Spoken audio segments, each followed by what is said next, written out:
Hello, hello, family. As we are going live talking about Fulton politics, we're going to give y'all some time to come on in the room,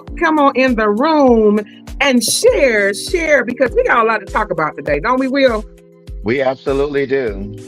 So we're We going to give you, absolutely do. so we're going to give y'all some time to come on in the room. How about that? While it announces that we are live today. I mean, Will and I haven't been live in a while. You know, when we get together, It's messy. we got to put our disclaimers in first, Will. We got to anything that I say does not reflect Will Walker, okay? And anything that I say does not reflect Alana Sanders, Commissioner Alana Sanders, or any of her other brands. So, okay, we are just speaking as taxpayers, as citizens of the United States. Well, you are a citizen of the United States as well. Will you are Ye- international? yes, I am. You are And multi-citizen. for the sake of social media, everything that we say is allegedly. And it's Allegedly, of our own opinion and thinking. It is our and we, opinion, yeah. Go ahead. I'm sorry. and Will, go we ahead. have it is our opinion, and we have the right to do that. On our next show, we will run a copyright right before this so that Right, y'all can have that and we can go straight into the show. because last time I got in trouble, we and I got together. Let me stop. But anyway, look, Denise said, "I'm praying. I'm praying." Pray, Denise, pray. Go right now with the Pray. Lord. Later. Go. Put those hands right there. Slip those hands into the air right where you're sitting. Amen. Amen. Amen. Because All today you right. may need some prayer. Yes, yes, yes. So, everyone, welcome to Pulse and Politics. For those who have been tuning in, we also on iHeartRadio and many of the other streaming networks. But we're live today, so you can see us live and in person. I'm Alana Sanders, and I'm breaking down the politics, the policies, and the power plays shaping our lives. And joining me is my co-host. My name is Will Walker, and I will be bringing you the Pulse. The Pulse is the streets, the culture, the raw reality of what people are really talking about in the streets. So, together, we're going to connect what's happening in the headlines to what's happening in our homes, our neighborhoods, and our future. So, without further ado, honey, let's dive into the Pulse and the politics. Let's get into it. Okay. So you heard our cheesy politics music that was playing. Okay. I mean, so I had to cut that off. I mean, I rather play a little bit of some neo soul or something, but Something. we had to get Something. you into it. We got to put a little salt and pepper on that. That was Little very something vanilla extract. It was to very let you know that vanilla. yeah, to let you know that we are educated, okay? But we know how to flip the Absolutely. script when we need to, okay?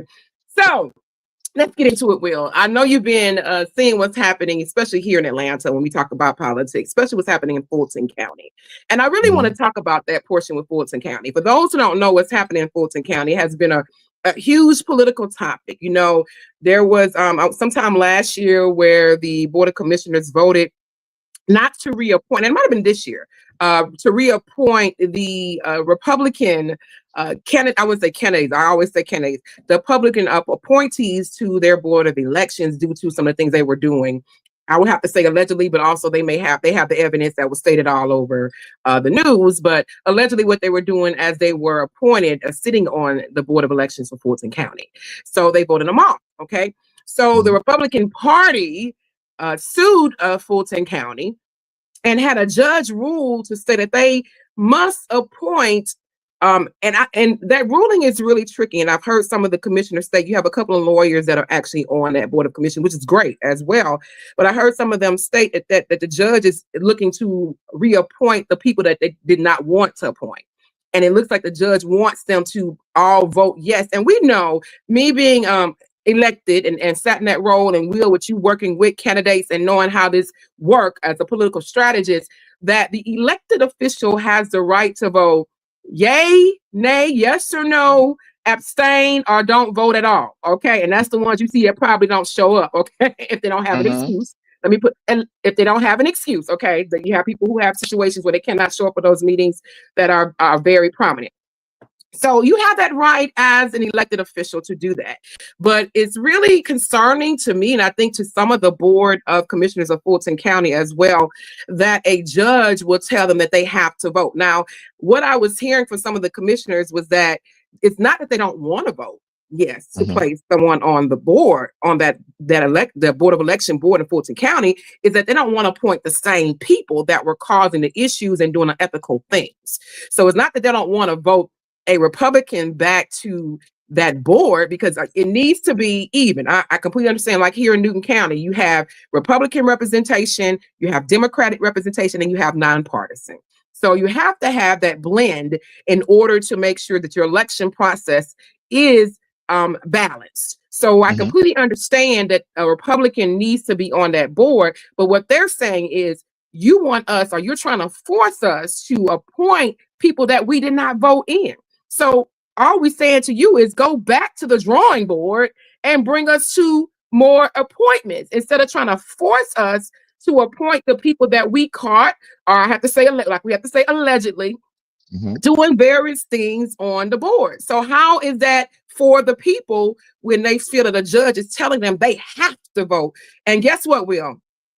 The judge is fining them starting on Friday. If they don't vote, they are fining the county $10,000 a day. A day.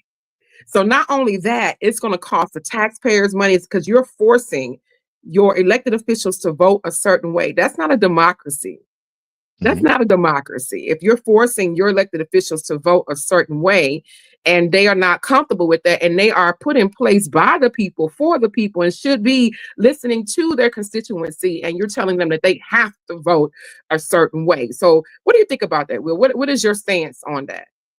I am just absolutely surprised that a Republican would cheat. Okay, That did so not come from Elena Sanders. Remember the disclaimer. Because I, I'm gonna get called all types of things. We have okay. freedom of speech on this platform. What I will say this, and I say that jokingly, but what I will say is this: all of this is a built propaganda. Make no mistake that these issues are not happening in any unrealized order. And for anyone that doesn't understand politics and doesn't understand the back workings of how these backroom deals are done, this judge may have come out in his original hearing to say things the way that they are legally, but the system is set up and in a certain way, and I want to use very choice words, in a certain way that, even on an ounce, you can still get back in. Mm, And what we do have to realize is that enough people are not being heard. People are not speaking up when these things happen because for some reason, people are not thinking that these elections have anything to do with their real life. I think people have become so dumbed down and numb to the decisions that have been made, even if the decisions are not in their best benefit. They are starting to just feel powerless. mhm, And to the base or the people that want to to solicit control, they know how to hammer the people till the people are just tired and they say, do whatever you want to do. And I do think that that's what people are coming to, feeling like their vote doesn't count, feeling unempowered because when they speak up, it means nothing. Or when they speak mm, up, they don't get the reaction that they thought they were going to get. So they're just like, we can't win. So they're going to do what they want to do anyway. But if you attack the system in the way that it was built and you are active in the system in a democratic way, the way that it was built, the system can be adjusted. We just cannot back down from controversy. We cannot back down from a fight because I heard I cannot remember who it was, and I don't want to use a name that's just, that is was not the person, but I heard a political commentary that was very very close to the Trump administration say that they are not afraid and they are not going to wear down and they will never get tired because they were built to do this. To hear someone say that boldly in an interview on TV lets you know that they're not playing the short game, they're playing the long game. The question is, are you more concerned about what your children will endure more so than yourself? Or Mm. are you concerned about the short game? And I think too many people are playing the short game, and we're now seeing the results of that. It's interesting you mentioned about our youth because this generation Y and Z is completely different. They think differently from us, Generation X and baby boomers, that they are seeing how we are acting as Generation X and baby boomers and really are disappointed in the system. They're disappointed in democracy. They're disappointed in the whole election process. I've heard many of them say that. They said adults are not acting like adults. So, what's happening in this climate, this political climate, is really I wouldn't say it's new. It might be new for them because they are new voters, but seeing what's happening, taking away your right, taking away your accountability, taking away the means of governance, taxpayers not having their voices heard, and things are being made just to go in favor of certain individuals or certain parties or whom it may be.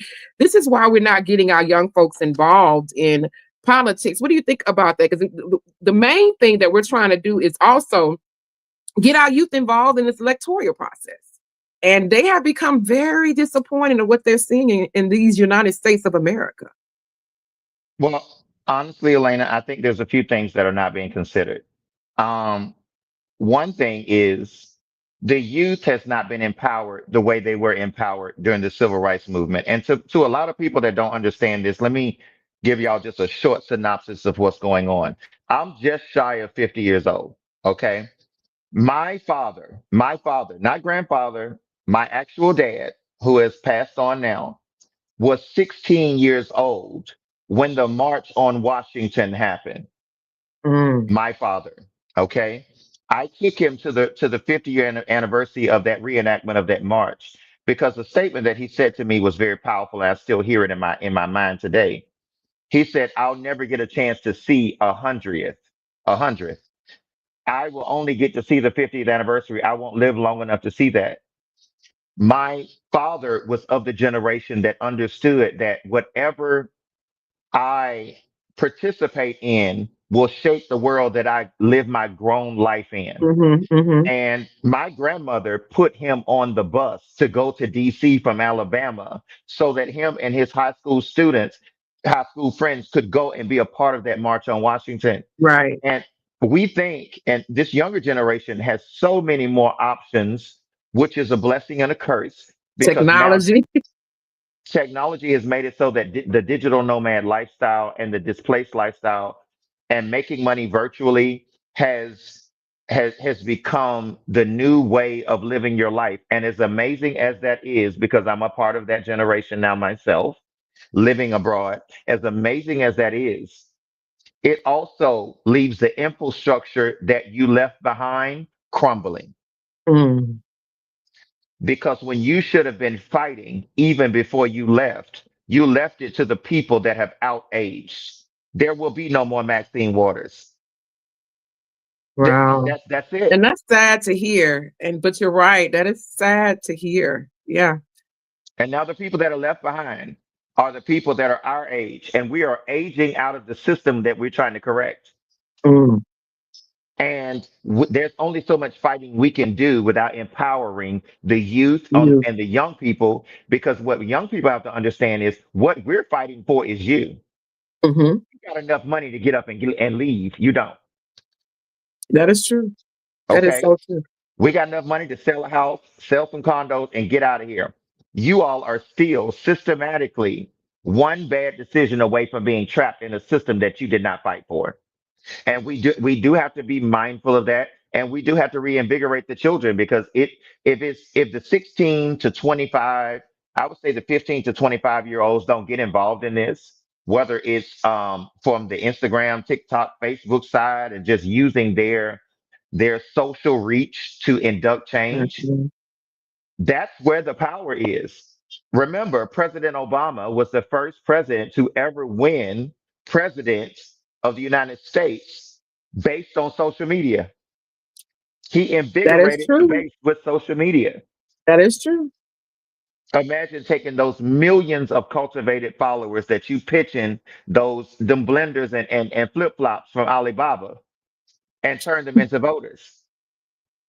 You, we have to invigorate our base on our own back the way that we take products seriously. We need to take our freedom seriously.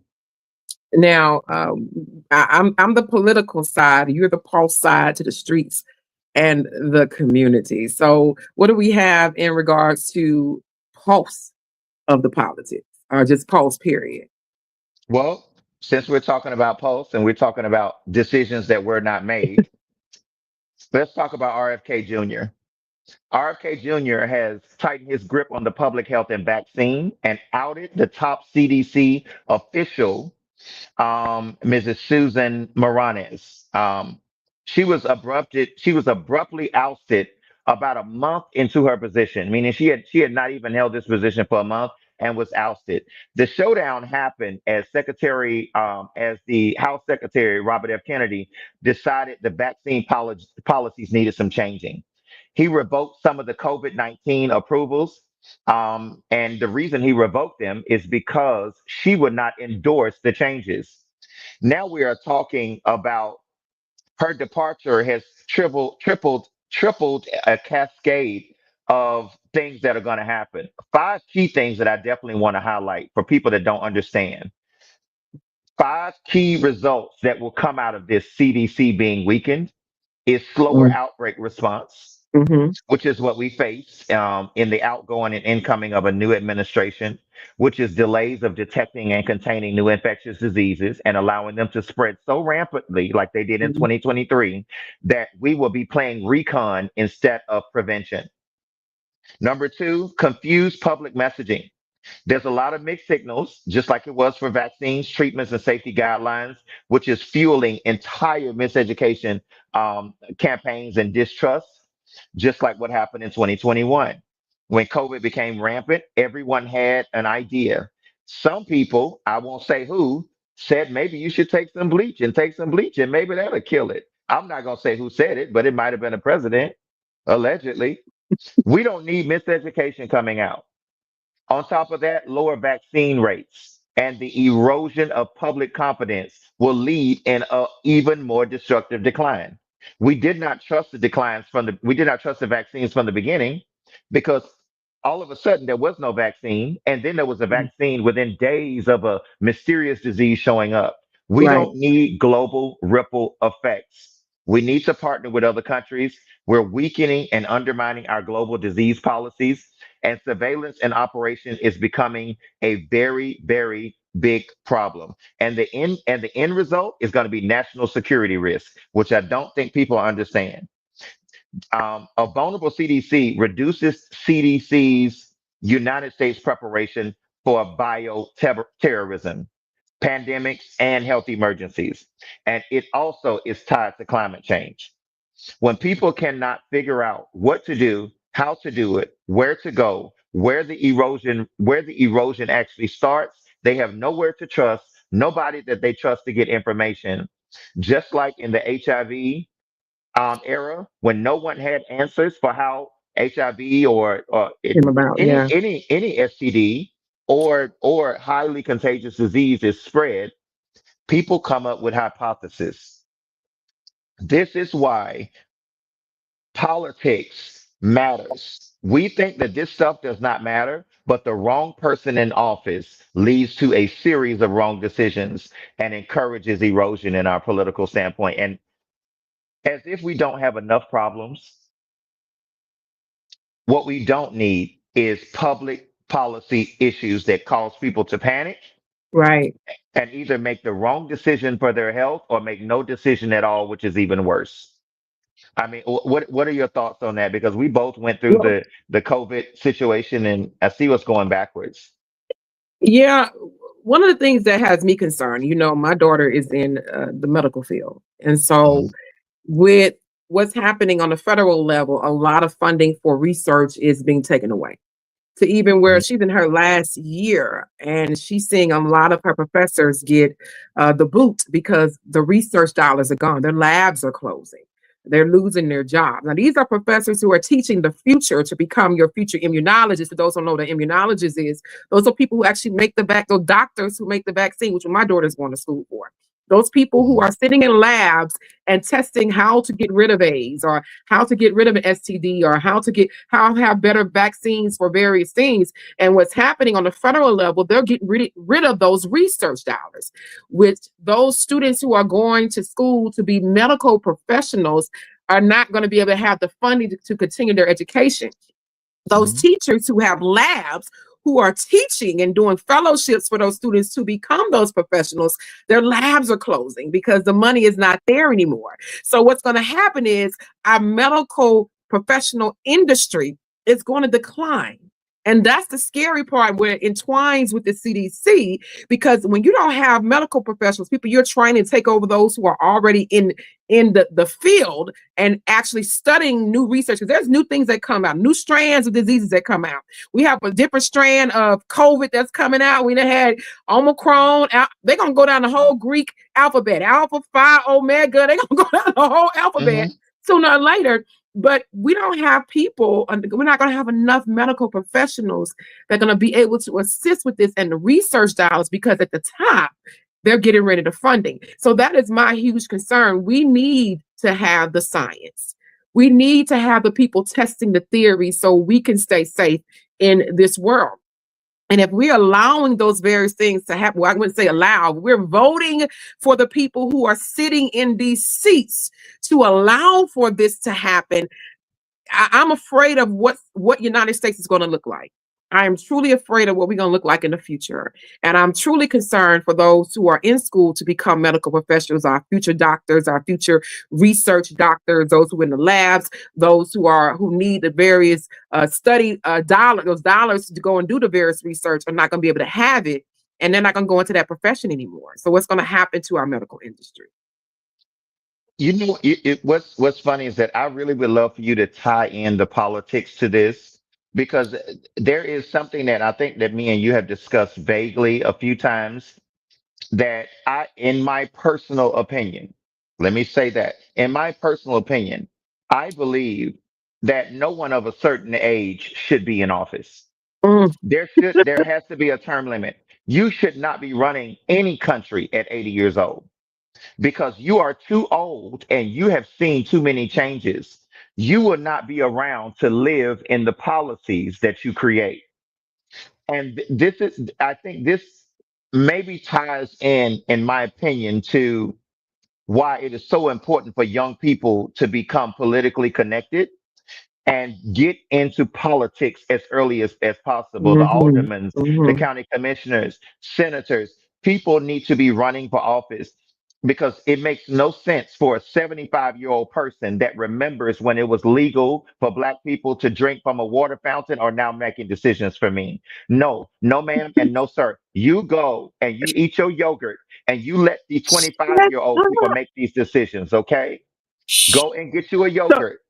so disclaimer, we're not doing ageism here. We just speaking on various things and how we see them, because we both have been in the political arena, and Will has been in the political arena longer than I have, dealing with candidates on local, state, and federal level as a political strategist. But going back to the age, and let me expound on how I feel about that, because I don't Thank want you. people leaving here thinking that we are discriminating against the age. We don't. That's not what we're doing. My stance on this is that when you sit in a seat too long, that you stop answering your constituents, and Mhm. you're okay with that. You're completely okay with that. That you don't even come out into the community. We haven't seen you in years. We don't know where you are. We don't even know if you're still living. That people now are making rumors about your health and your wealth because we have no idea what is going on with you. Or we see you in certain situations like we saw on TV, and these U.S. senators shall remain nameless, that you black out on public television, and we see that you're not coherent. Then it's time for you. That there should be some people around you that say it's time. And then when you get to a certain age, especially as a political figure, as a politician, I don't want to say politician, because politicians are the ones who are constantly sitting in seats and don't want to give it up. Public service know they have to move on and teach the future to take over. So Mhm. when you're sitting in a seat and it's time for you to move, but you don't want to move because you're so used to this power that you have. You're so used to this title that you're accustomed to. You're so used to people calling you this title or being in this position that you forget about the people. That we have to think about, what have you done in the community lately? Or you only come out around election time. That is the worst thing to do to a taxpayer or new voters, to see that we haven't seen you since you've been in office, but when now it's time to get my vote, I see you. Why is Mm-hmm. that? Why you couldn't respond to me? Why you were in office when I needed help with this problem in my community? We having water issues in my community. We having road issues. We having environmental issues. We have all these data centers that are coming up on us, and we need you to help with policies, and we can't find you. So that is a Mm-hmm. problem for me. Are you always sending your legislative aide, your chief of staff, and we never see you? So that's the point when I say, when it gets to that point when you become too complacent where you're not, you lost touch with the people, it's time to sit down. When you lost touch with what you originally ran for office for, it's time to sit down. When you don't even make policies that can help your community, and you're up in that seat voting all willy-nilly on policies that can affect your community, it's time for you to sit down. And we as voters, if you are an engaged taxpayer, if you are an engaged resident, if you're a resident in your state and your county, your local government, you're citizens of the United States of America. It's the proper terminology of how saying that. And you don't say anything to hold those officials accountable. You just go in that voting booth because you just know that name, you just press it. And that's a problem. That is a Mm-hmm. problem. If I can ask you a question and say, name 3 things that elected official has done for your community, you can't even name one, then that should tell you right now it's time to move out the way and get the next person in line. And as well as, I'm going to say this, and I'm going to say it with my chest. Mm-hmm. If you sat in a seat for so long and you have not trained someone else to come behind you to take that seat when it's time for you to step down, and then that's a problem. Because you should be training somebody, your successor, to take over your seat and endorsing that person who would do well in that seat. At least somebody's going to come behind you to make sure that your community, your district is taken care of. Mm-hmm. So when it comes to that, that's when I say, when you get to a certain age, and my last point on this one, if you can't see beyond your thoughts from when you were growing up, and you're not in touch with the change of the world and the climate, and you're not in touch with your new constituents, your generation Y and your generation Z, and you're still thinking that old civil rights thinking, and you're still Mm-hmm. thinking that we're in a certain day and age, and you cannot get out of that box, then it's time for you to take a seat. And I'm off my soapbox on that one. It's But you time are for you to take a accurate. seat. You're accurate, but sober judgment has not been the strong suit for people for a long time. Hmm. And if you don't know when you're tired, somebody needs to tell you that you're tired. Right. And again, this is the reason I always say this is of my opinion. Um, it's of my opinion that there should be an age limit to all of these seats. And this should be a limit where you need to be above a certain age and you need to be below a certain age. And if you are not holding up your end of the bargain, you need to be able to be voted out. Even when it comes to judges, permanent seats should not be there because that means that if someone can't lose their job, they have no they have No no fear factor. drive Hmm. to do what is appropriate for the people because the people can't take them out of that seat. Hmm. They need to be auditioning for that job, and Hmm. they need to stay auditioning for that job because no other job are you allowed to do that.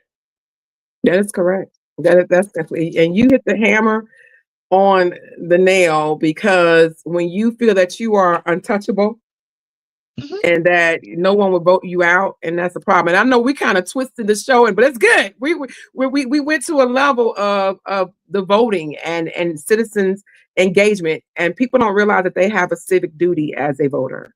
you have a civic duty to know who you're voting for and research them. Somebody shouldn't have to tell you all the time.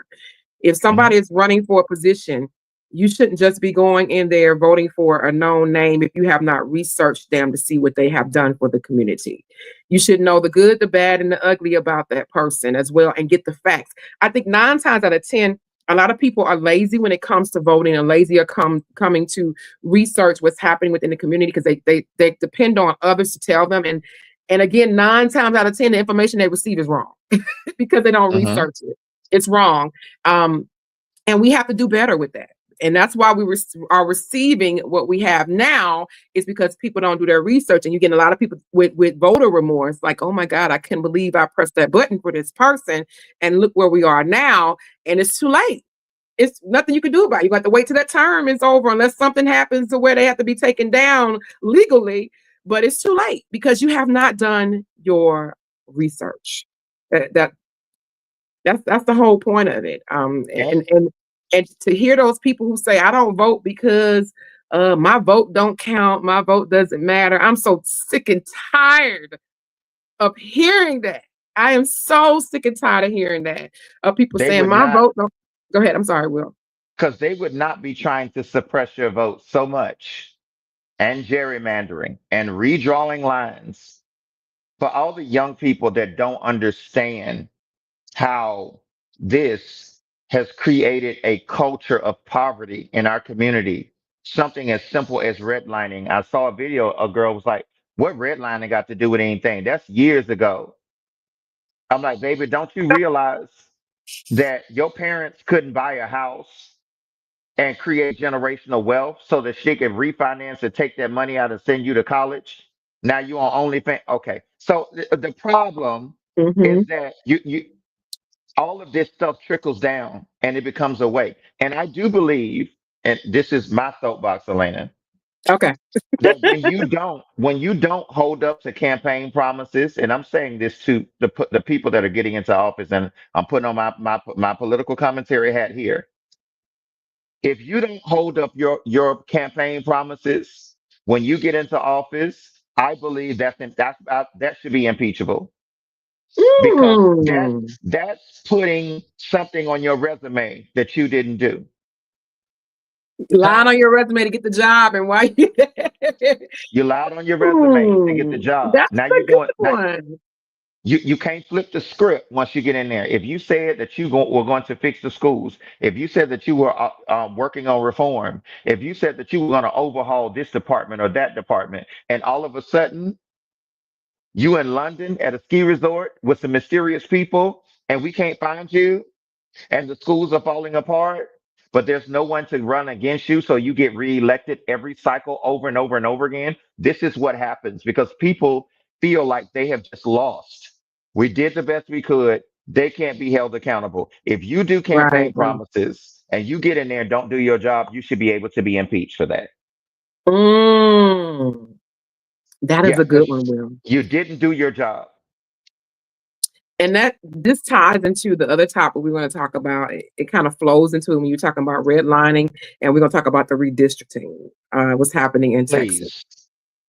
And so it's amazing to me that we have really lost democracy, that people don't want to win elections the right way. And that's the votes of the people, that they will change maps. That happened in my district. They redistrict the area where I was when I came in office, in the main area that had majority of my voters was redistrict out and put in another district. Because why they do that, if you are a boisterous person and you speak for truth to power and you don't stand with the agendas and the bull crap, they try to find ways to get you out.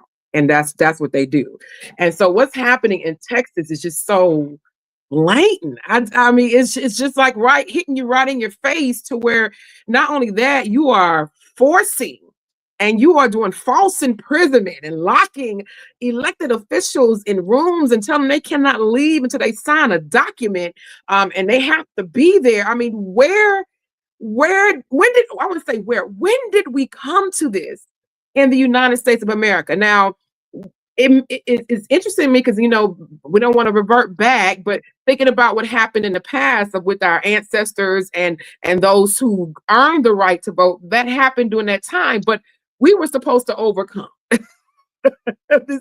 We were Hmm. supposed to overcome, and to hear those things happening right now in 2025, to where just because you want to run Congress and run the Senate and run the House, that you would go change maps just to get certain people out because they are boisterous and they fight for their community and are not on your agenda. So we would do things, we would gerrymander, we will take certain people out and put certain people in various areas, and then you would make up I wouldn't say make laws, you would say you're going to arrest elected officials Hmm. if they don't show up, when elected officials have a right to how they're going to vote, and public servants really should be consulting with their constituency, but they have a right to vote. We have that right in the United States of America.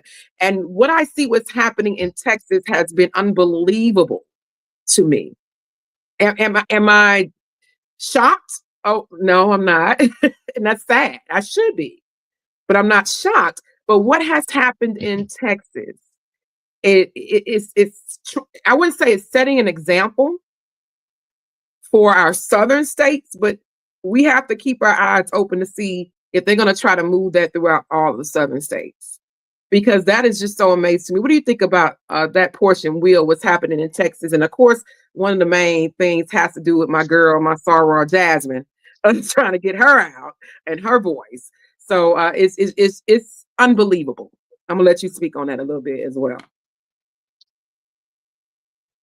Of course, they're going to try to take that across the South. Of course, they're going to try to do that. They're going to try to put their foot on as many red states as possible, and they're going to do what they need to do to try to get the control that they desire.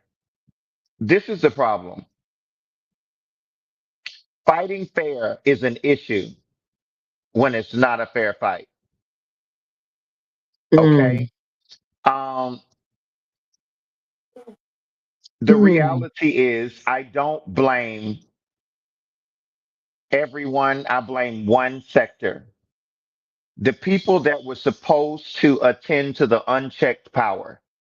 mm, And I mean that directly, and by saying this, the judicial system is responsible yes. because there is no fear of the Supreme Court. The president is supposed to be able to put into place, even with executive orders, policies that he feels that he wants to do, and he should be able to whip in something that he wants to whip it in. But there should be a fear that that a Supreme Court judge will come in and say, "Nope, no, thank you, Hmm.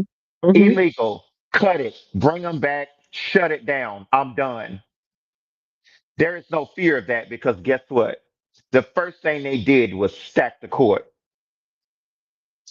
They stack the court with people that can't lose their jobs. It goes back to what I just said. What are you going to do? Fire them? Mm, There's no accountability. There's no fear. There's no fear of how are they going? Am I going to get reelected? Am I going? What is this going to happen? Blah blah blah. And the judges that do come forward, they are overshadowed by the judges who don't care.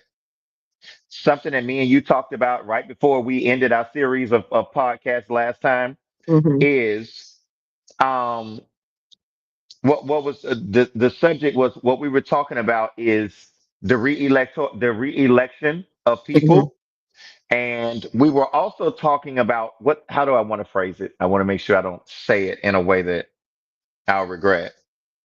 You said you regret. um this gerrymandering, let me just reshape it in this way. All of this happens because there are no repercussions for doing wrong. Okay. They can't be fired. No one cares about how they look because that check is stuck. They're in office. And when there's no repercussions for doing wrong, people take that as an opportunity to get their way. And one thing that we talked about before was a Mm-hmm. simple statement: follow the money. Follow the Where money. Yes. is the money? There was a certain Supreme Court justice who will remain nameless that has been taking free flights and has been going on vacations and has had this paid lifestyle that's fabulous from all of these weirdly named people from weird places. And this judge said, well, I reported that a judge that makes slightly over six figures a year, Wow. living a multi-million dollar yacht lifestyle, is that not encouragement to vote to or for or against or in part to someone who is funding your lifestyle? These True. behaviors are not being checked. It's like, for example, who wouldn't be able to get advantage over someone if you say, for example, gave them a plane, Mm-hmm. Mm-hmm. or if they just gave you millions of dollars worth of stuff? The idea that 90%, and I'm not even gonna say 90, I'm gonna say a high percentage of people who come into Congress were not worth $1 million, were not even having a net worth of $1 million, can leave Congress and be Mm-hmm. multimillionaires. Where did the money come from? Come from. Yeah. Where did the money come from? You just got smart because you got in Congress? No, you're passing laws that benefit you, and you knew before it hit, so you knew where to put your money. Mm-hmm. Mm-hmm. That is insider trading. Yeah. If you don't follow the money, you create a society of people that look at this office as a way to get rich instead of enriching the lives of the people that they promised. That was a good post you just said. And they're looking for a way to get rich instead of enriching the lives of the people they promise. And I think that's where, not think, I know that's where a lot of being an elected official has become lost because of what people are seeing. And they thinking this is how I'm supposed to preside as an elected official, or I can get, I'm going to tell you a story. When I first ran for office, I had someone tell me, everybody on that board are millionaires. And I said, Mhm. in Newton County? I was like, and I said, for real? I'm like, well, how did they do that? Because I know what the salary is.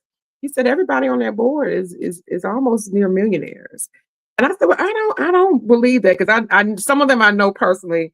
And I get where he was coming from. And of course, you got to research everything. I researched a lot of stuff, and I get where he's coming from. By that person saying that, it's from what they have seen over the years, what they've seen Mhm. elected officials do. And that's why I always say that there is a difference between a politician and an elected official, because a politician and a public servant, excuse me, a politician and a public servant, because as a public servant, your main process, your main thought process is people.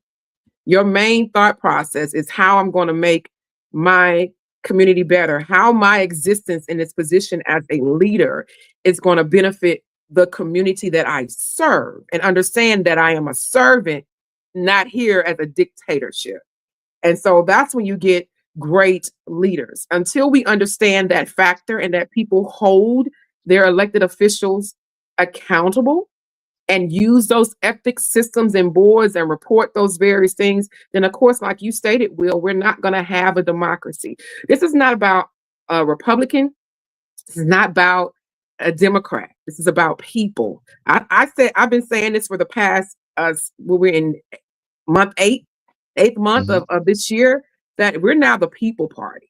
Because what we're seeing happening to Medicaid, what we're seeing happening to various things that are taken away, housing, and people cannot afford to live and survive, and they have full-time jobs. You have individuals who are college educated, can't even afford to live in the United States of America or find that job to where it's paying them enough to survive and have a quality of life. And we're not thinking about that. the officials are not thinking about that because they make the policies and they make the laws.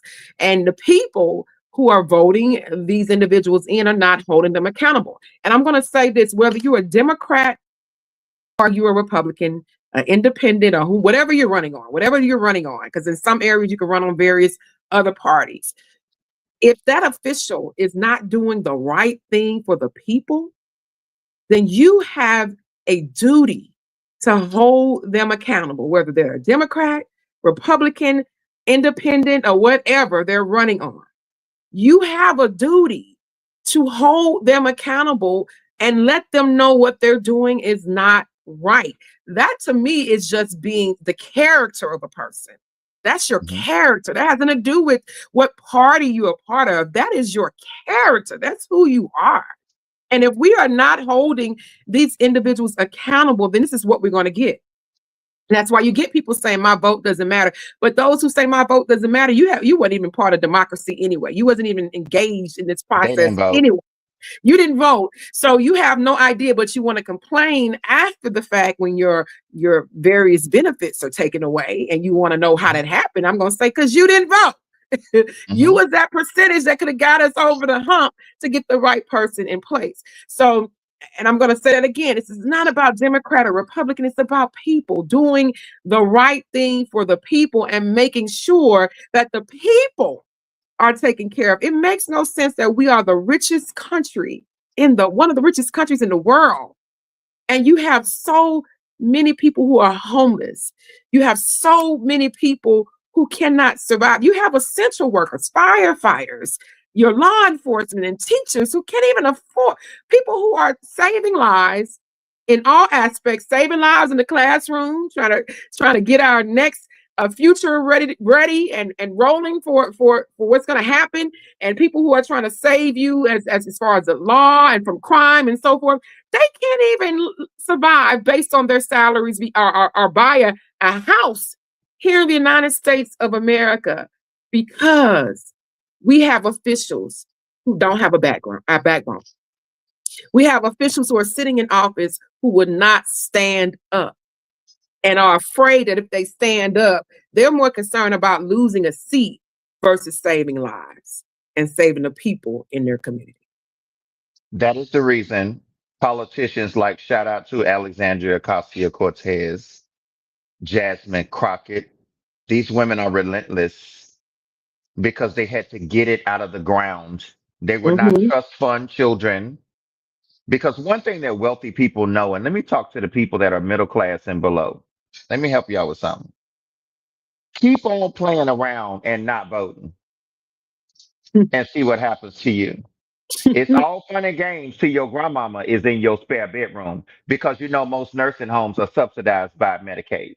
Yeah, Yeah, yeah. it's all fun and games till your grandmama is in your nursing is in your room. It's all fun and games until you go to the doctor to get something that used to be $6 and now it's 150.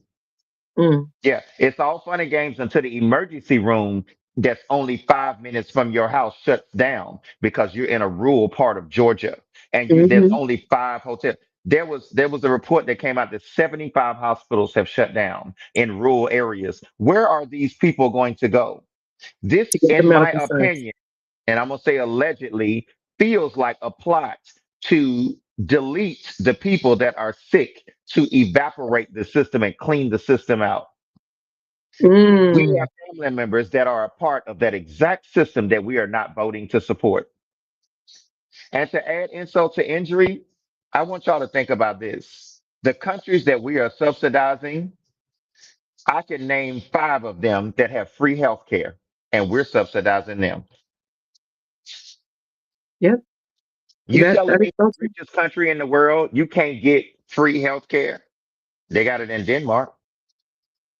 Huh?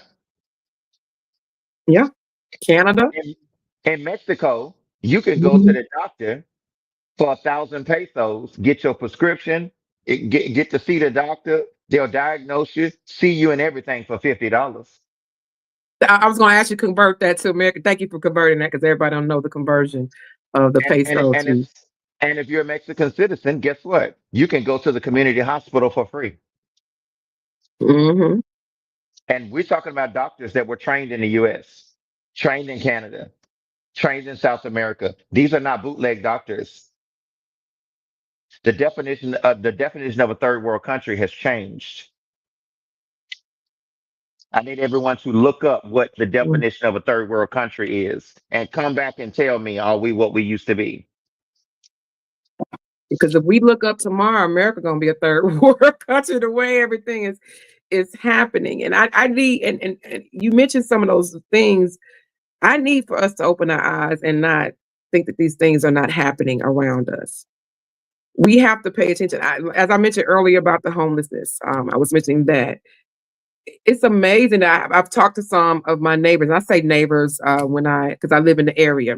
I talked to some of my neighbors, especially in the county, and some of them were shocked that we had homeless people in the county. I was like, "Where you been?" It's like, "Yeah, we have a lot of homeless people, and it's out of sight, out of mind for some people because they have never experienced it." But we have to think about those who are not living up to our standards, that they have people that are in need. I think that the problem with it being out of sight, out of mind, I don't think it's important to assist with. So I just find that very dumbfounding. And just to move to this topic in regards to assistance, we're going to go to this topic in regards to our youth. And, Will, when we grew up, we had parks, we had Hmm. recreation, we had programs that assisted us and formed us to who we need to be. We had different programs within our community, whether it was our churches assisting with our governance and so forth to help us to where we need to be. I knew when I grew up, I can go to the nearest park or walk to the nearest park in my community. I knew growing up that I knew that there was a program around the corner that can help and assist our youth in various communities. But it seems like in certain areas that they don't understand that if we don't help structure, I wouldn't say structure, if we don't help assist with our future that's coming behind us, these are the people who are going to be running the country sooner or later.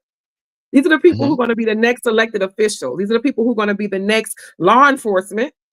These are people who are going to be the next person that's going to be working in the store that's going to serve you. And if we don't provide the resources for our people, for our youth, to give them something constructive to do, then guess what? I want you to think these are the people who are going to be running the country when you become seniors and when you become not baby boomers, but the age of baby boomers are where they are now, when you're a Generation Xers. So my point was this, and I know we talked about this a while back. We talked about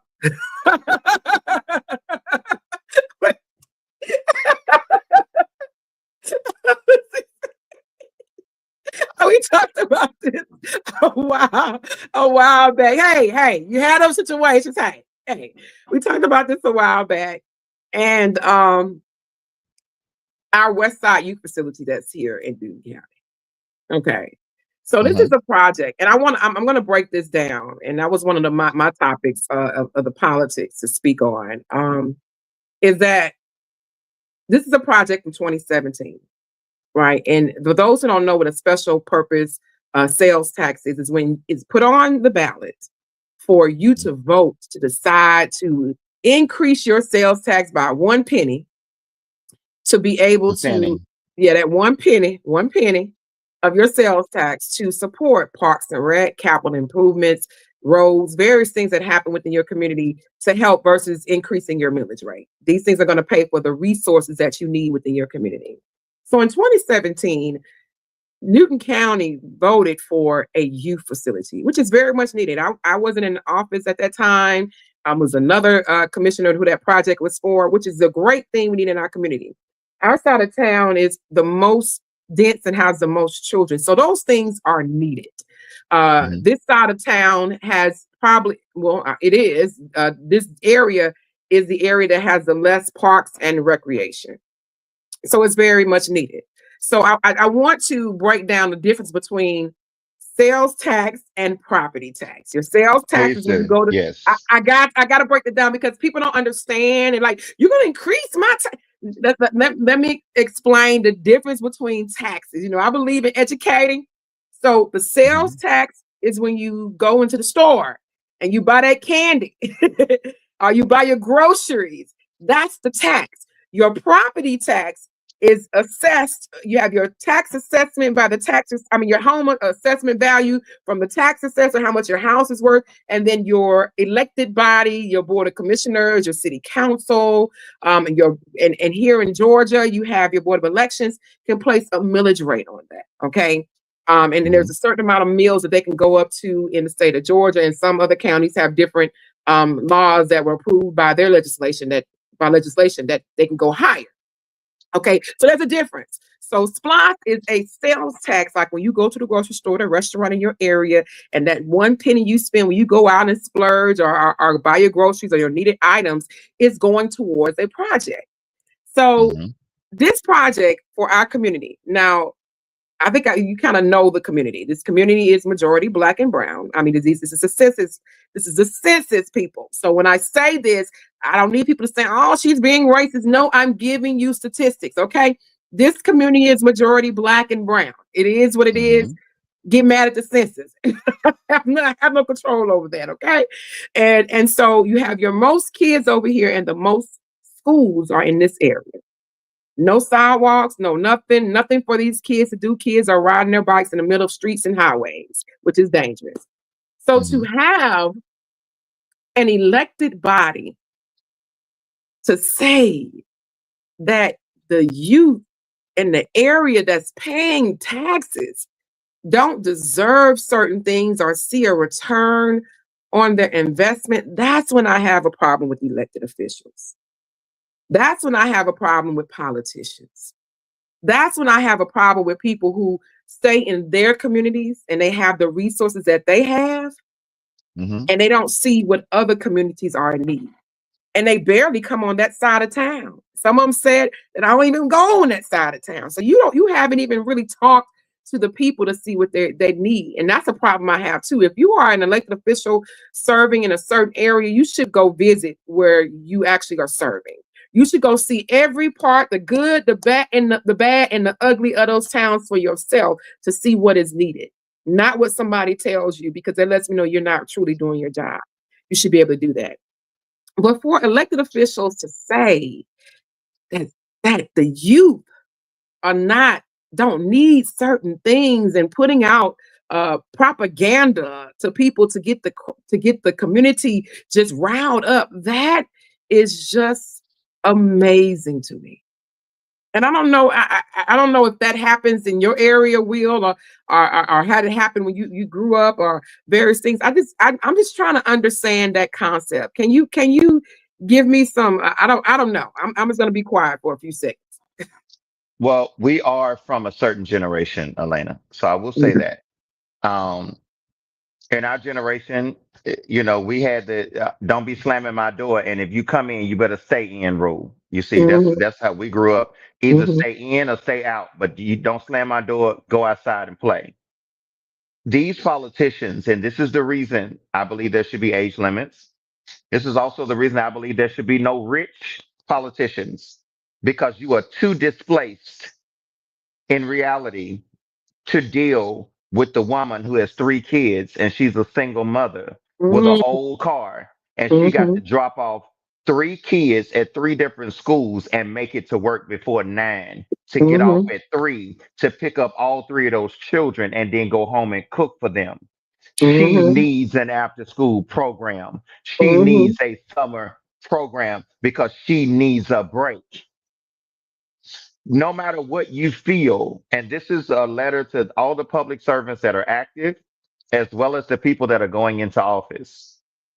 Being a public servant is exactly that. You are not being voted in as king, okay? You are voted in to do what we told you to do. See, this is what people keep forgetting. This job is no different than being the manager at a McDonald's. Even the manager is there to make sure that all them hamburgers go out that window, that the parking lot is clean. Now, you may not have to clean it yourself, but if you're the manager of the McDonald's, you got to make sure that somebody that you staffed mhm, is cleaning the mhm, parking lot. You are mhm, put into office by the people that you are ignoring, only for you to ignore them. This is why you should be able to be voted out if your campaign promises are not held. If you were voted in to 10 things that you say you were going to do, if you only do 9, you on the chopping block. It's Mm. just that simple because we didn't ask you to get out there and do it with your hands. We asked you to put the policies in force. You said you can do it. You said you have the technique, and we voted for that. These children have changed. We used Yeah, to go outside and play. We used to yeah. go outside and get dirty, and you had outside clothes and you had school clothes. You had Mm-hmm. outside shoes and you had school shoes. Yeah. These kids are on Instagram making money. Mm-hmm. These girls are coming home from school doing hair in the basement. These kids are hustling, and there's nothing wrong with Entrepreneurs. that. So, first of all, let me just say that there's nothing wrong with your children learning to do that.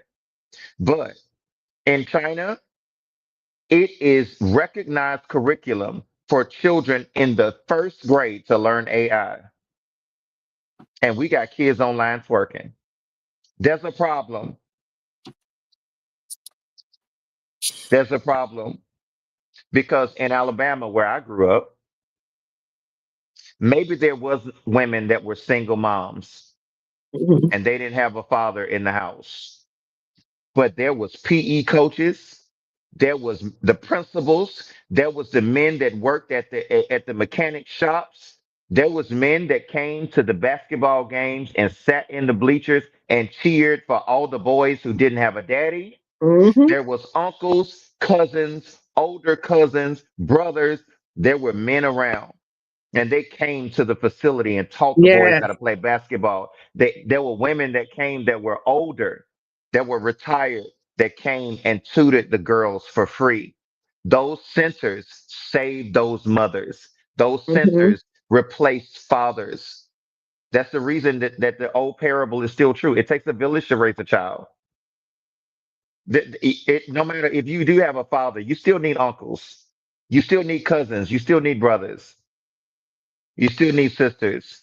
We have displaced what is necessary for kids. And this is why we are seeing our children go astray. And the only thing they can do is follow these unrealistic ideals. And all of this is a trickle down effect of policy. No matter what you want to frame it as, the mother can only be blamed so much. Right. The father Right. can only be blamed so much because the community is about the children. It's not about us. And It we has had nothing to do with us. villages. We had the, help raise a child. You had the village. We had villages when we were growing up.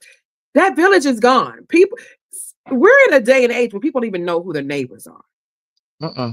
They could have been in a community for, I'm going to be honest with you. I live in a community with 922 units. There is no way. And units meaning is houses, single family homes, condos, to your 5 bedroom houses, 3 bedroom residential. So there is no way that I can know, I can remember a face, but there's no way I can know all of those people in that one little subdivision. That's like a small town by itself. That's about 3,000, 2 to 3,000 people easily by itself. That I know every last one of my neighbors personally. Now they might know my name, and there's no way. But people who live in smaller communities that may have a few houses, they don't know their neighbors nowadays. It's not like you going next door to your neighbor to borrow a cup of sugar. That's not happening anymore. First of all, people are scared to go next door anyway. And you can still live in the community, but we just lived in that day and age because now we are in a technologically savvy industry. So where technology has taken over, our youth have grown up with technology. We came in when technology started in 1995 with dial-up. Okay. Okay. That's what Yeah. we had. Okay. So we started at the crust of internet.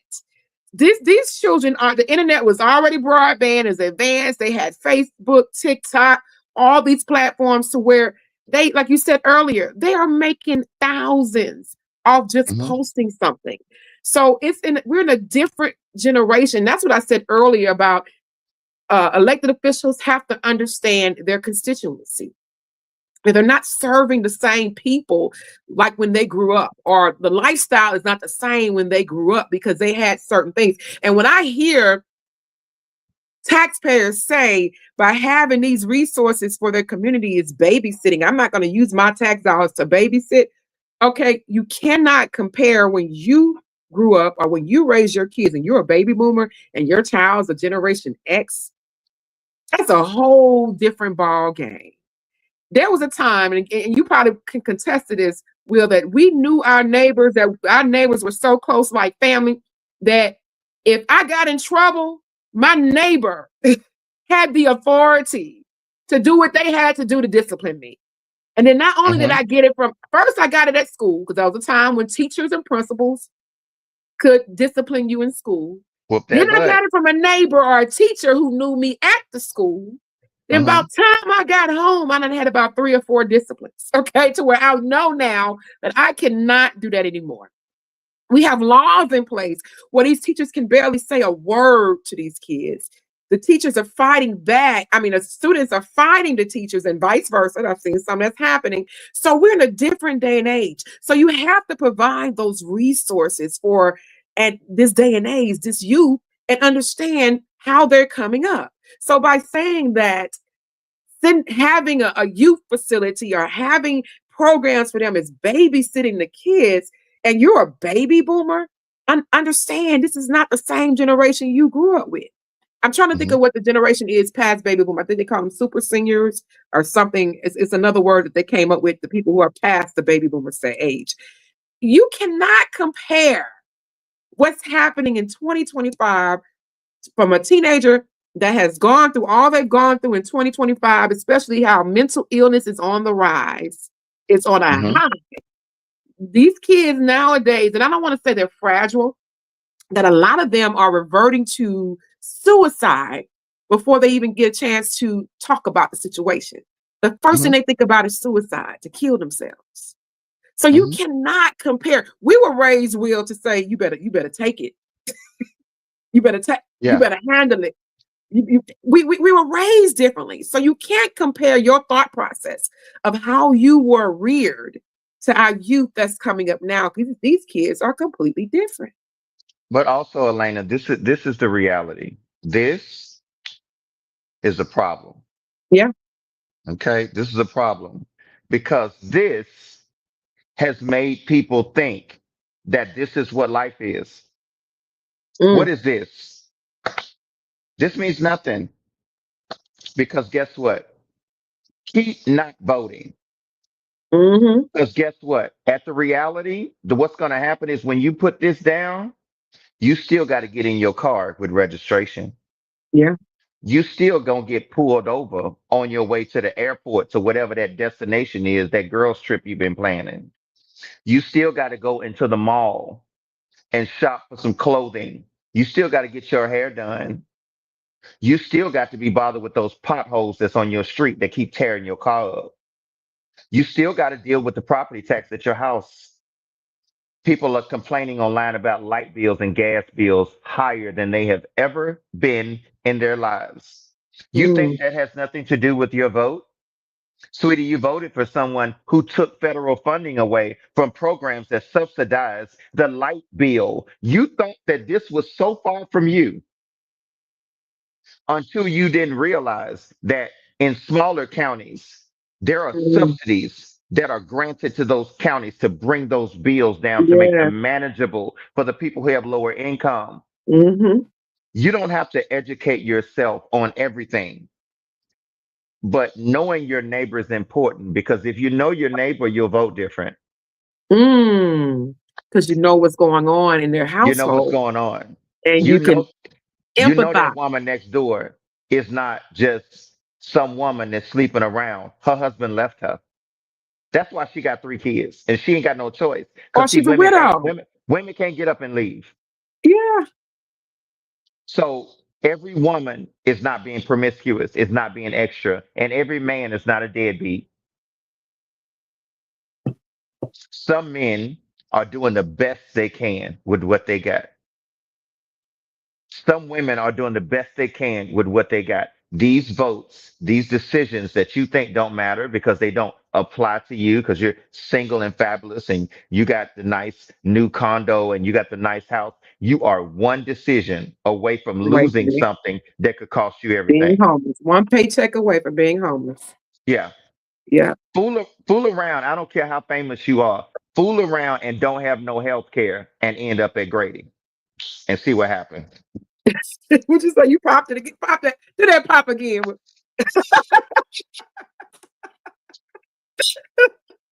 Yeah. Yeah. It's all fun and games until your light bill is $600 a Yeah. month. Mm-hmm.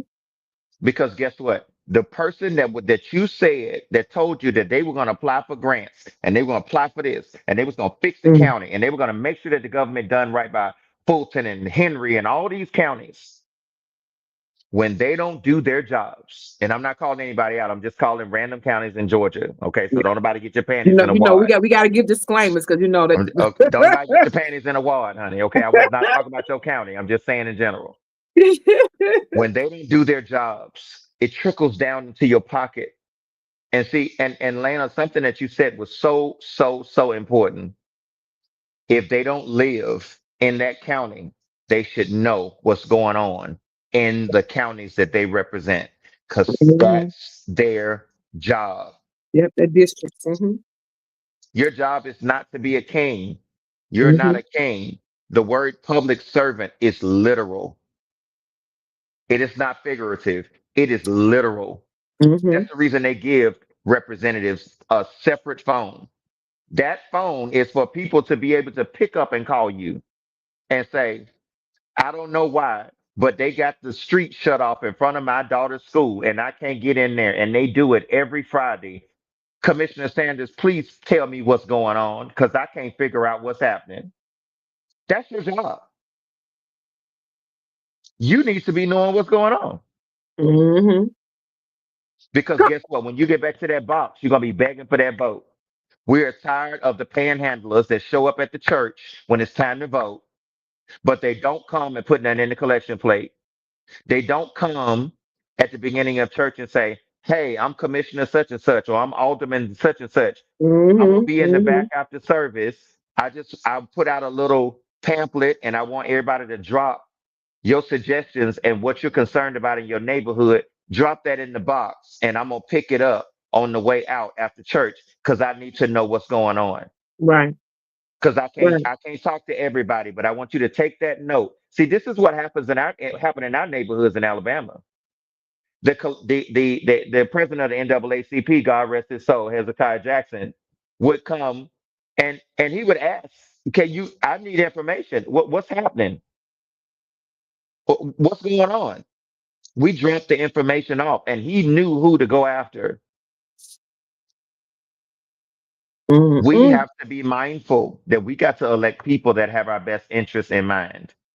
And not people who are trust fund babies who are looking for some power. Because people with money don't want money. Right. They want power. Power. And they're Mhm. depending on you to be uneducated.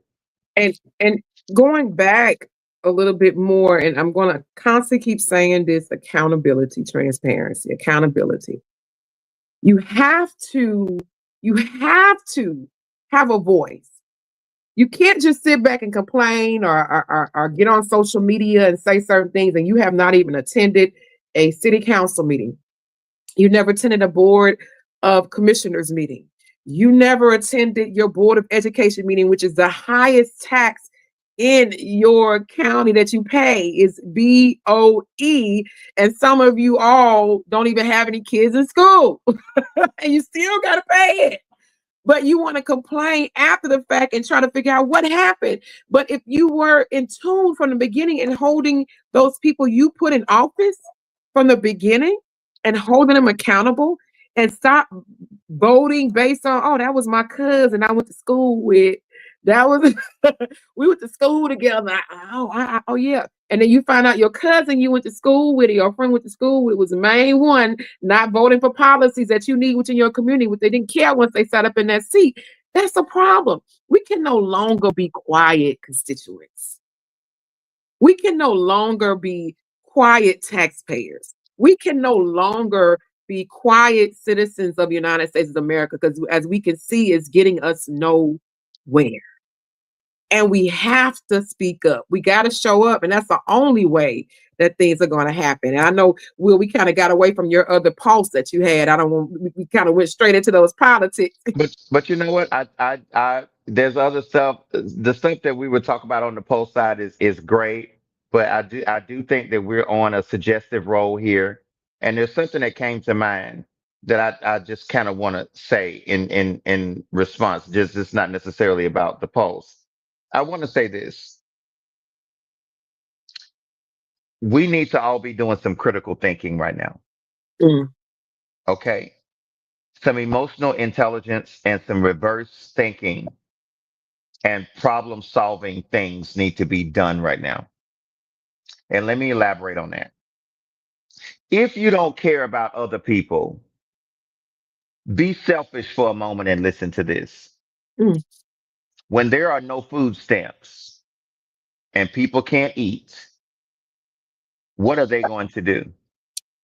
Do you think somebody's going to sit back and let their children starve?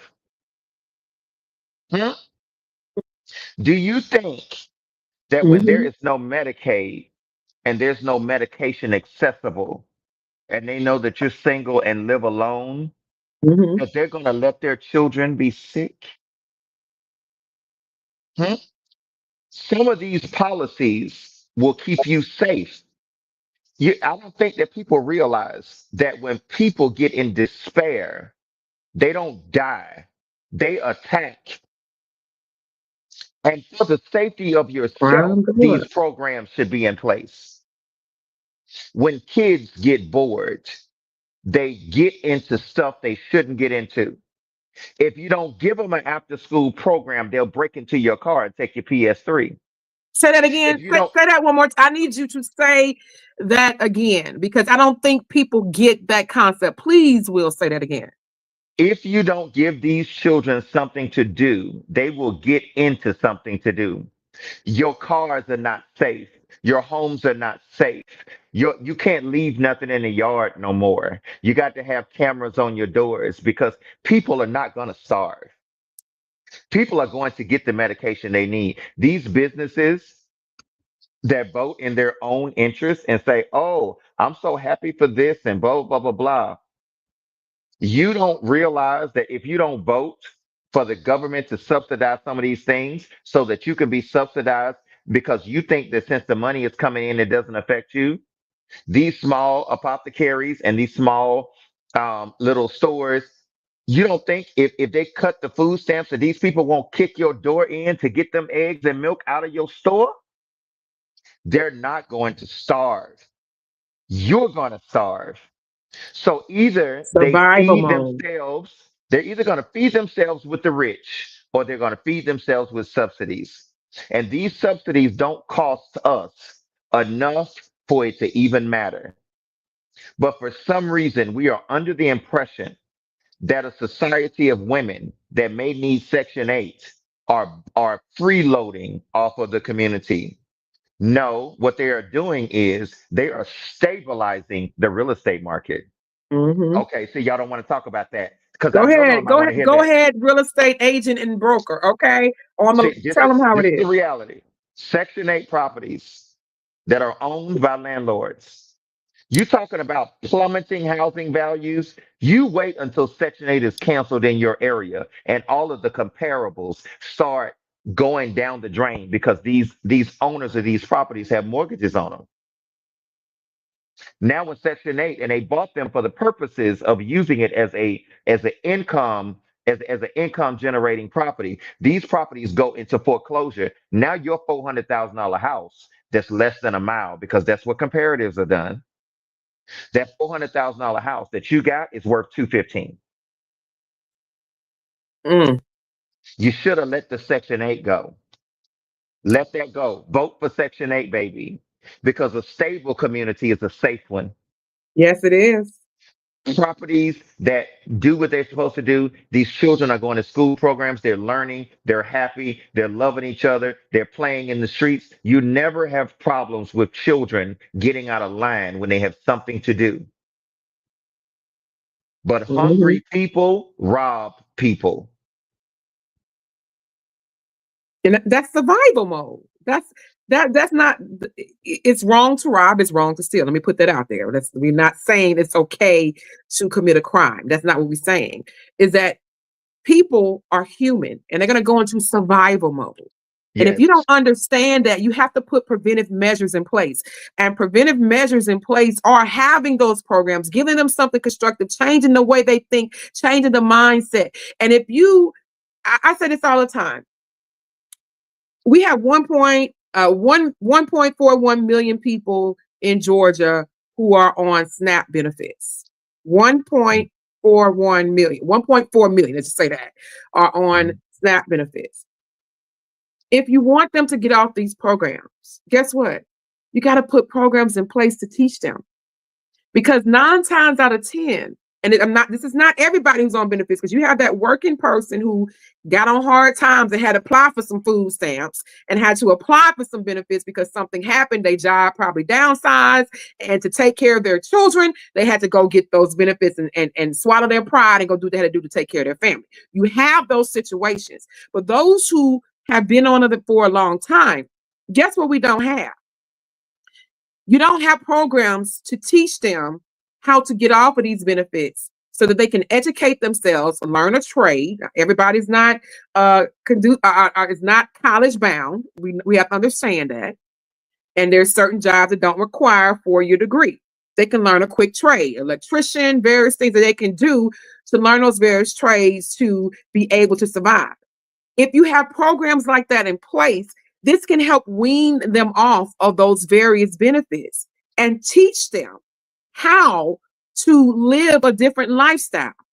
Those people who are on the, it was on the tip of my tongue where you just said it. That has the vouchers. What do you call that? Hmm. The vouchers to live. Yeah.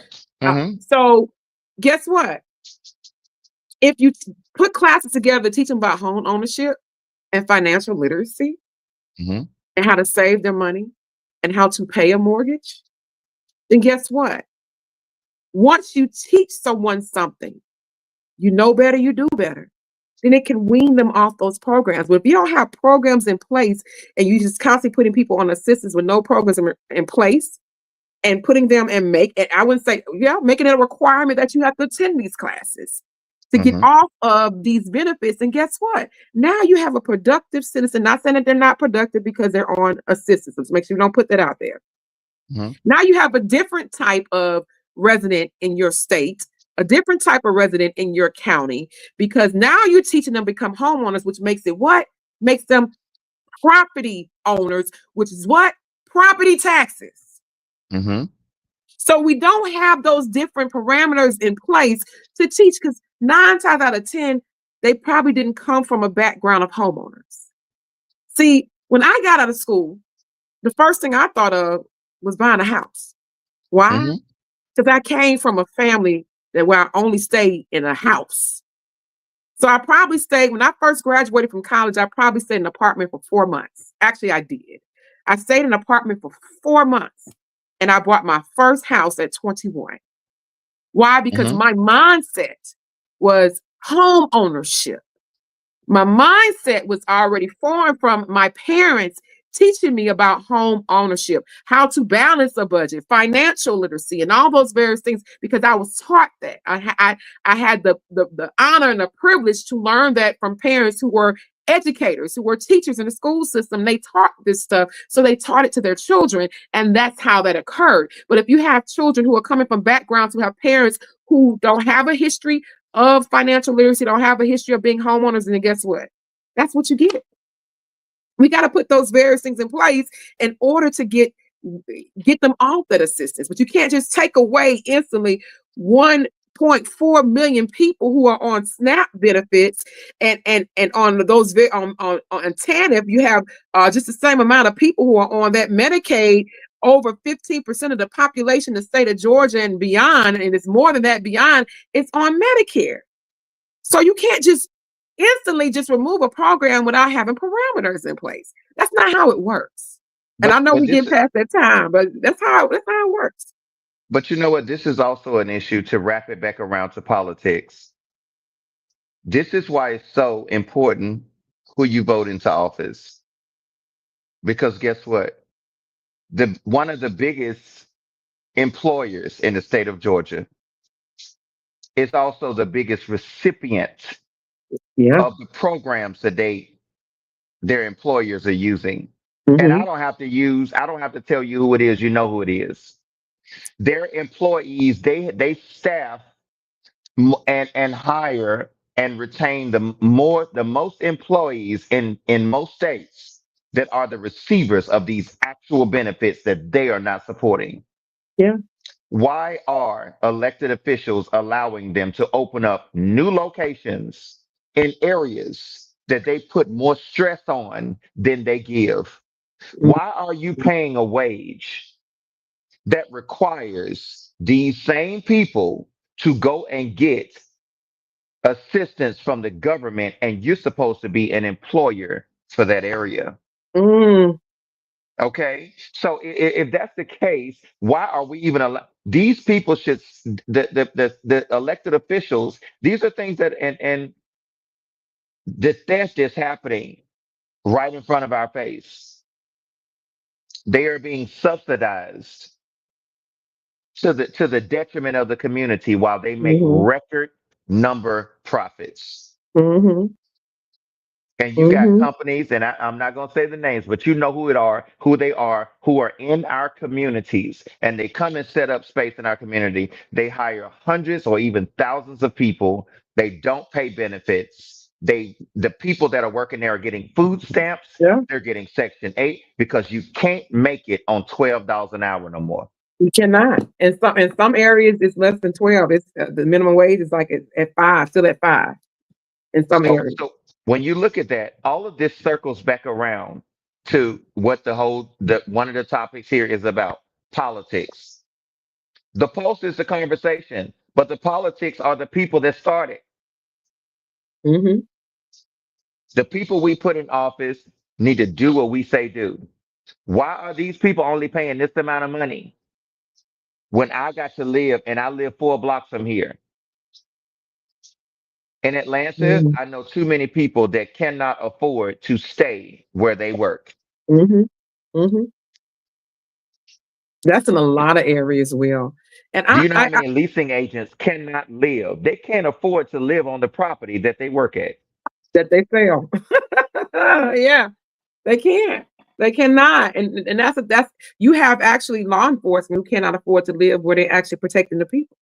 And the No. main goal is you want those law enforcement, those sheriff deputies and those police officers to live in the community, which helps keeps it safe. That's what you want. You want that to occur, but they can't afford to live in the place where they actually are hired to protect and serve the people. That is the interesting thing. You have teachers who cannot afford to stay in the places where they're teaching. They're leaving their counties to make more money in other counties because they know they can make more money in other counties, but they don't live there because they can afford to live in those areas. And that is And a that goes huge issue. and that goes right back to what I just said about if you knew your neighbors, you would vote different. You would know You what they're don't know going the to do. people, but you know what? And also in the reverse, you should not be patrolling neighborhoods that you're scared to be in. Wow, that's a good one. If you That is not a who good one. And let me just keep it That is real for the good. people that just want to hear it the way I need to really say it. Let me just keep it real with you. If you not hood enough to patrol the hood, go. We need hood folks in the hood. That's good. If you too afraid and too unrespected to be in the hood and pull up on 5 boys on the corner and not recognize the difference between an innocent game of cards on the curb and a gunfight, you don't need to be in that neighborhood. You don't That's understand the good. culture of the people you're patrolling. That's good, Will. Five That's men on good. the corner doesn't mean it's a gang. 5 men on the corner may be waiting on their cousin to come pick them up. They may be going to a family reunion. I don't go into any low income or hood neighborhood and feel uncomfortable. I never That's feel good. uncomfortable. You know That's why? good. Because I'm my texture and my natural instinct tells me these dudes just out here. They just want to play dominoes. They just playing Mm-hmm. cards. They Mm-hmm. just drinking and laughing and having a good time. They're not a threat because they're present. And this is why people that can't live in the neighborhood shouldn't patrol it, and people that don't like the neighborhood shouldn't Didn't patrol it. patrol it. That is good. I completely agree with that. Because if you have people who are in that position that you're speaking of, law enforcement patrolling those areas, that's where we get that police brutality. That's how it occurs because of that. And I know we were talking about police brutality at our conversation. No, we're gonna go, we're gonna It's all spill over the into place. various things, but that is good. That is good information. And I want to clear something up. And I'm about numbers. We were talking about the TANF. We were talking about the food stamps and the Medicaid. And I know we're getting time to our close. I wanna put this out there because there's always misinformation about Mhm. who receives food stamps and who receives various things. And this is not about a black and white. It's a numbers for me. And I believe statistics. I believe in the census. Hey, these people are paid to go out and get the statistics. So in the state of Georgia, let me tell you these numbers. Listen 37, closely. 37% of white Georgians receive government assistance. 22% of African Americans receive government assistance. 10% of Hispanics receive government assistance. 2% of Asians receive government assistance. I'm still in the state of Georgia. 4% of Native Americans receive government assistance, and 19% are other. I don't know what the 19%, but I want you Mhm. to understand, and the narrative has been perpetuated that a certain race only Uh-huh. use government assistance, and there is no way Mhm. that can happen. I'm gonna tell you why there's no way that can happen. It's because we don't make up the population. We don't make Yeah. up the majority of the population in the United States of America. So there's no way that can happen that a minority race can make up the vast amount of people who are receiving government assistance. There's no way that can happen. I'm not saying that because I'm a Mhm. black woman. I'm not saying that because I'm African American. I'm not saying that I'm part Hispanic.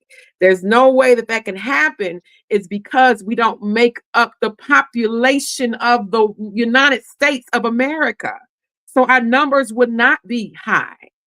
So there is always this rhetoric that's going around that certain races are the ones that are benefiting from the government assistance. And no, it is everybody that's benefiting from government assistance. And so when you are removing these things, it's hurting everyone. It's not hurting a certain race. It's not hurting a certain culture. It's hurting everyone. That's why you heard me say this in the beginning. This is not about a Democrat or Republican issue. This is a people issue. So the main people who are going to be hurt by these are people who are in your rural areas that need these certain assistance. That's going to be hurt by majority of this. And so it's very important that when we go out and say certain things and repeat them, please go do your research and get the actual factual. That came from a movie though. Mhm. The actual Factual, factual. factual. Yes. But we have to make sure that we're giving the right information because as I said earlier in our talk, 9 times out of 10, people don't go research. They hear somebody post something on social media and they run with it because now they think that social media is CNN and social media Mhm. is the news factor where anytime somebody says on social media is right. And that's why when I try to post things, I post where I got it from, I post the facts. Or if anybody asks me, I can quickly pull up the statistics. I'll give you the information where it comes from. Do your research, do your homework, because majority of the information you're receiving, because you think this is hurting a certain race by getting rid of Medicaid. You think it's hurting a certain race by getting rid of your food stamps and so forth, all your government benefits. No, that's not true. It's hurting everyone. Everyone's going to see the dent when these things fully go away. I just want to make sure you know about that. And to everyone that doesn't understand this, I want to leave you all with this final thought as we're beginning to wrap up. This is something for you all to research. So here's a little homework until we return on our next podcast. I want you to look at the difference between racism and classism Mm, because I think everyone is fighting a fight that's not really that important. See, this isn't about race. This is about class. mm, That's why the biggest lie that's ever been told is that it's our fault or other people's fault that you don't have the resources that you need. mm, When the truth is, the class that represents you has forsaken you and put you out to pasture. The people that are going to suffer are the people that look like the people that are making the decisions. And now, right now, people are starting to wake up and realize we were fooled. We were duped by the rich mm. because you thought that they were looking out for you because they look like you. Wow. No, because there's a difference in racism and classism. And I want you to do your own research. I'm not going to help you with that. I want you to do your own research because classism, in brief, is about where you stand in the hierarchy. Mm, Racism is about how you look in it. mhm. People don't care how you look. They care about who they want to associate with. And the people they don't want to associate with can kick rocks. And while you down there kicking them, kick it onto the electoral booth and vote somebody in that's going to represent your own needs and your own desires. Because the only person that's going to suffer is the people at the bottom. Wow. That's good, Will.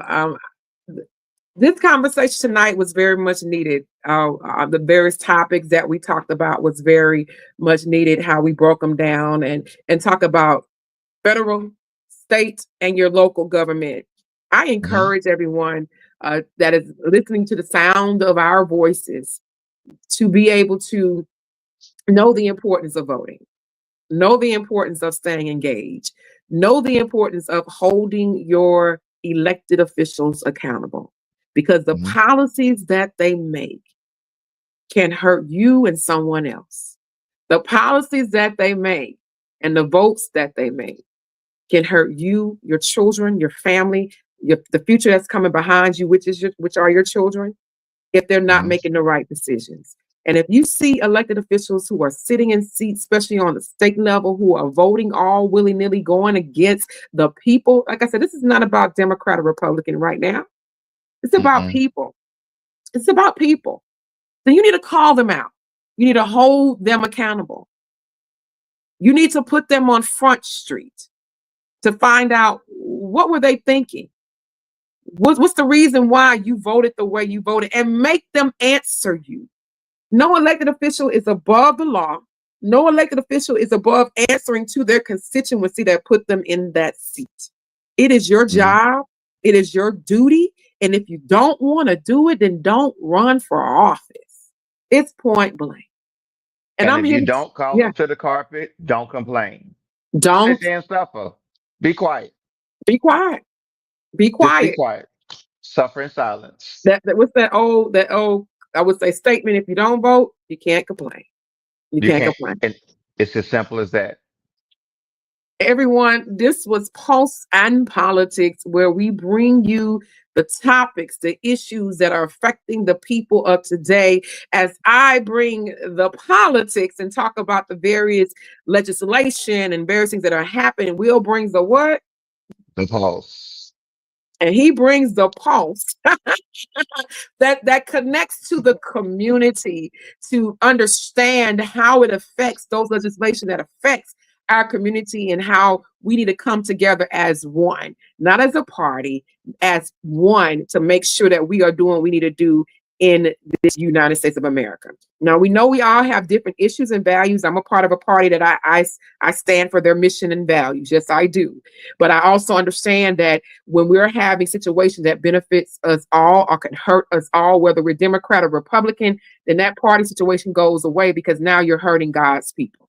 And at that Hmm. point, I have to speak up and speak out about it. I can no longer be quiet. So we will be bringing more topics and more concerns of you. Feel free to reach out to us. If you're watching the rebroadcast, because we are live, feel free to comment below and maybe post some topics you want us to speak about. Will you have some things to say? I don't have anything to say. This is the first installment of Pulse and Politics, and we are bringing you back online. And I look forward to a lot more conversations. I think that we're going to be putting out some snippets and a few sound bites in the next few days for people to respond to. And anyone that's under this thread, please send us questions. Maybe some of the questions we will address in the next broadcast. And me and Elena are bound to do a random live here and there. So We look will. out for that. Will and I come from the radio industry. We was on radio together. We would co-host together on the radio. So this is what we do. We don't just get on live just to be talking. We try to make sure that we hold ourselves accountable when we're speaking on issues and involve the people. And if you would like to be a guest on Pulse and Politics, post below as well. And a lot of you know how to reach me as well. You can reach Will. And come on. Now look now, if you coming on Pulse and Politics, you got to come right. So we're going to ask you the questions. We're not going to sugarcoat it. We're going to be respectful. Yes, we are. But we're going to ask Mhm, the questions. So if you want to come on and talk and have a conversation with us, those who are running for office right now, if you are a candidate, we're going to talk to you. And we're going to ask mhm, questions, whether you're a Republican or a Democrat.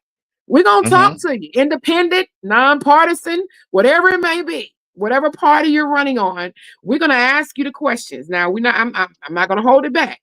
We're going to hold you accountable. So this is Elena Sanders, And I am Will Walker. and you are tuned into Pulse and Politics. Thank you so much for tuning in, and you all have a good night. See you next time.